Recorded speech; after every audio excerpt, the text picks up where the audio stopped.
अध्याय 5 आयत 5 के वचन को हम शुरू करेंगे। और इसमें क्या लिखा है, यीशु पिता क्या कह रहे हैं इस वचन से। मैंने अभी दुआएं की हैं कि मेरा प्रभु आपसे वचन से बात करेगा, आमीन। ये चीजें शुरू हो गई हैं। अब हम रोमियो अध्याय 5 आयत 5 के आयत को हम पढ़ेंगे। प्रभु वहां क्या कह रहे हैं। बाइबल कहती है, लिखा है कि आशा से लज्जा नहीं होती है। आशा से लज्जा नहीं होती है। यीशु क्या बता रहे हैं आपको? एक बार हाथ उठा के कहो, आशा से लज्जा नहीं होती है। फिर से कहिए, आशा से लज्जा नहीं होती है। क्या आप आशावान हैं क्या? तो वचन में यीशु पिता क्या कह रहे हैं? याद रखो, अगर आप परमेश्वर की फायर को अपनी जिंदगी में लाना चाहते हो, एक एक वचन को आपको ख्याल करना पड़ेगा। आपको उसको सुनना है और उसे देखना है। अगर आप नोट कर सकते हैं अपनी डायरी में नोट करें, आप नहीं पढ़ सकते, नहीं लिख सकते, अपने हृदय में उसे नोट करें। आज बच्चों को अगर आपके साथ में है तो उन बच्चों को शांत करा के ये याद रखना है कि मेरा प्रभु, अगर मैं सही हो जाऊंगा तो मेरा बेटा बेटी सही हो जाएगा। पहला, आज प्रभु कहते, कितने लोग आशावान बैठे हैं यहाँ पे? क्या आपको आशा है यीशु पिता आपके लिए काम करेंगे क्या? ये याद रखो कि वो कुछ भी वचन के बाहर नहीं करता, सब कुछ वचन के अनुसार ही करेगा। आपको अगर ये पद याद रहेगा, हे प्रभु आपने वचन दिया है आशा से लज्जा, तो हम अपनी आशा को नहीं खोएं, हम अपनी आशा को बना के रखें, हम उस आशा में विश्वास की मात्रा रखें। अगर हम आशा रख रहे हैं तो उसमें विश्वास का प्रतिशत पूरा पूरा होना चाहिए। हाथ उठा के, क्या आप समझ पा रहे हो कि नहीं? जब आप हाथ उठाते हो तो मुझको लगता है कि आप समझ पा रहे हो। आशा में, बोलिए, आशा में विश्वास की मात्रा भरपूर होनी चाहिए, तो वही आशा लज्जा नहीं देती। आमीन। किसी ने कहा मैं आशा रख रहा हूं। आशा रख रहे हो क्या? हाँ, मैं आशा रख रहा हूं, पर विश्वास की मात्रा उस आशा में सम्मिलित नहीं है, इसलिए वो आशा हीन हो जाए। आशावान नहीं बनता, फिर वो आशाहीन हो जाता। उस आशा में परमेश्वर की ताकत नहीं दिखाई देती। तो आज प्रभु आपको ऊंचा उठाएगा, सब कुछ आपके लिए करेगा, पर क्या आप आशा रख रहे हैं क्या? पड़ोसी को हाथ पकड़िए, बोलिए, आशावान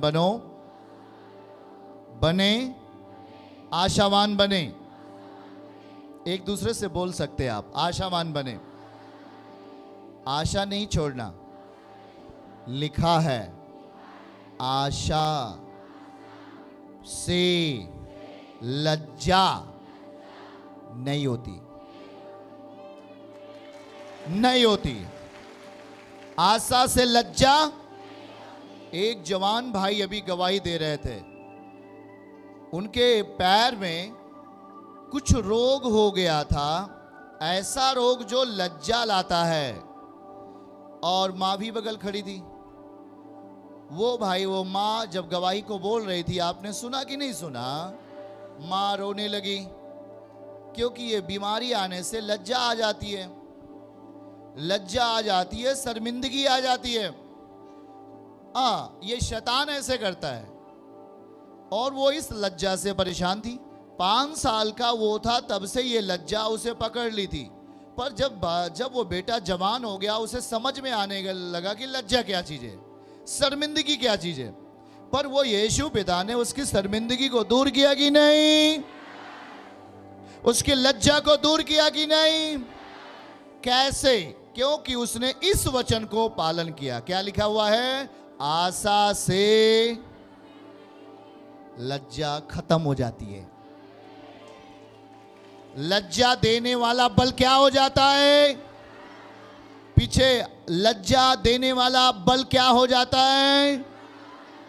टूट जाता है। शैतान क्या लेके आता है? बीमारियां क्या लेके आती हैं? तो ये जो दुष्ट आत्माएं लज्जा लेके आती हैं, शर्मिंदगी लेके आती हैं, पर जब आप यीशु के सामने आते हैं तो वो कह रहा है, मेरी बेटी, मेरा बेटा, सुन ले, ये वचन मैं आज तुझे दे रहा हूं। अगर तू मुझ पर आशा रखेगा और उस आशा में विश्वास का मात्रा रहेगा तो तेरी लज्जा दूर होने वाली है। हालेलुया। हाथों को उठा के एक बार हालेलुया। तो यीशु पूछ रहे हैं, पिता पूछ रहे हैं अभी क्या आप आशा रख रहे हो? क्या आपकी आशा कितने हफ्तों के लिए है जी? हमेशा के लिए? तो लज्जा भी हमेशा के लिए जाने वाली है आपके अंदर से। अगर आपकी आशा हमेशा उस पर बनी रहेगी तो ये वचन आपके लिए पूरा होगा। क्या लिखा हुआ है बताओ? ऐसे नहीं, मैं नहीं मानता। आप अपने पड़ोसी को बोलो यही चीज लिखा है, कह के बताओ। आशा से लज्जा नहीं आती, आशा से लज्जा नहीं होती, आशा से लज्जा नहीं आती, आशा से लज्जा नहीं होती है। और पीछे वाले आप शर्मा रहे हो क्या? आपकी शर्मिंदगी को दूर करने वाले आप शर्मा रहे हो? पड़ोसी को हाथ मिला के बोलो, लिखा है आशा से लज्जा नहीं होती। फिर से बोलो। एक दूसरे को हाथ पकड़ के ये कहना है, अगर आप बहन बहन हो तो बहन बहन को, भाई भाई से भाई भाई को बोलो, हे भाई, आशा से लज्जा नहीं होती।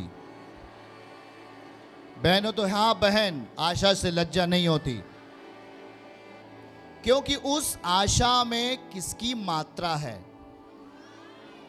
बोलियो जरा भाई।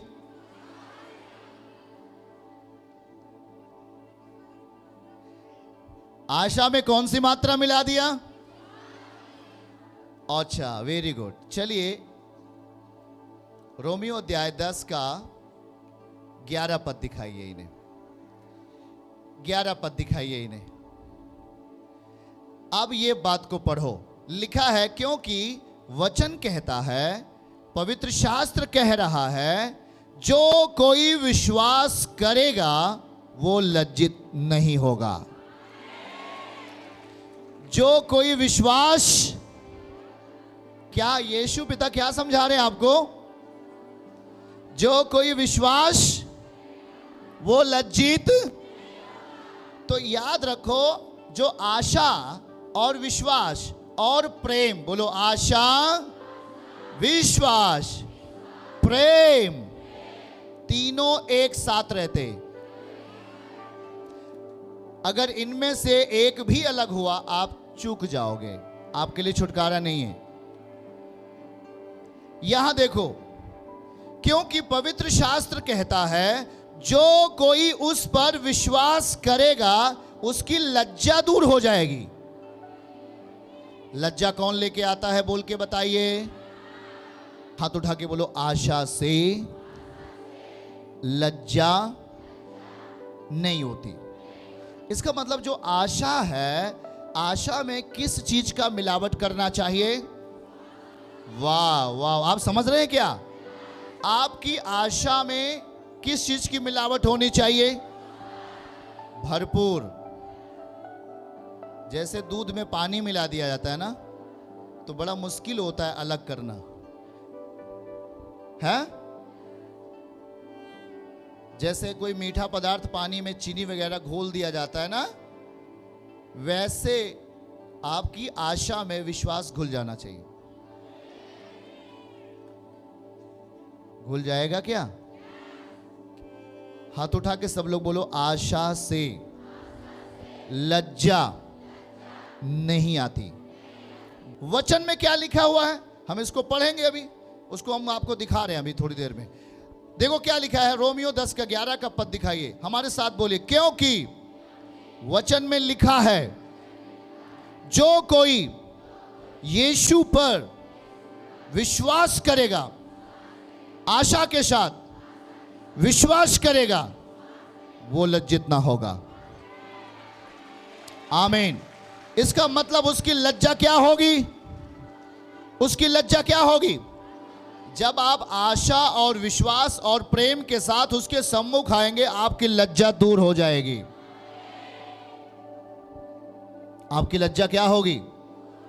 इसलिए आशा नहीं खोना, प्रभु ऐसा आपको कह रहे हैं। उस आशा में विश्वास की मात्रा भरपूरी होनी चाहिए। हमारी बातों को समझ रहे हैं? पीछे समझ रहे हैं आप? कोई भी प्रॉब्लम बनी हुई है, कोई कह रहा कि नहीं नहीं अब कुछ नहीं हो सकता, अब ये तो खत्म होगा, अब कुछ नहीं हो सकता। आप अपनी आशा को मत गवाओ। उस आशा में विश्वास की भरपूरी होनी चाहिए कि नहीं? तो क्या लिखा हुआ है रोमियो 10:11 में?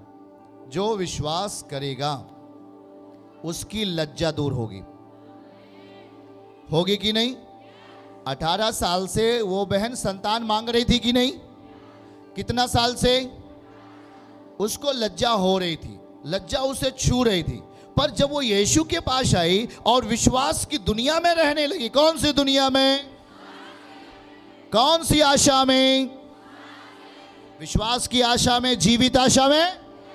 जब वो विश्वास की आशा में, जीवित आशा में, इस जीवित दुनिया में चलने लगी, 18 साल के बाद उसकी लज्जा दूर हो गई। हुई कि नहीं हुई? तो क्या आपकी लज्जा आप में बनी रहेगी? आज बहुतों के जीवन से लज्जा दूर होने वाली है यीशु मसीह के नाम से। आप में से बहुत सारे लोगों की लज्जा, जो बीमारियां लज्जा लेके आती हैं, शर्मिंदगी लेके आती हैं, आपको तोड़ती हैं, वो प्रभु कह रहा है मेरे बेटे और बेटियों, आज मैं तेरी लज्जा को तेरे घर से बाहर करने वाला हूं। हालेलुया, आमीन, आमीन, आमीन।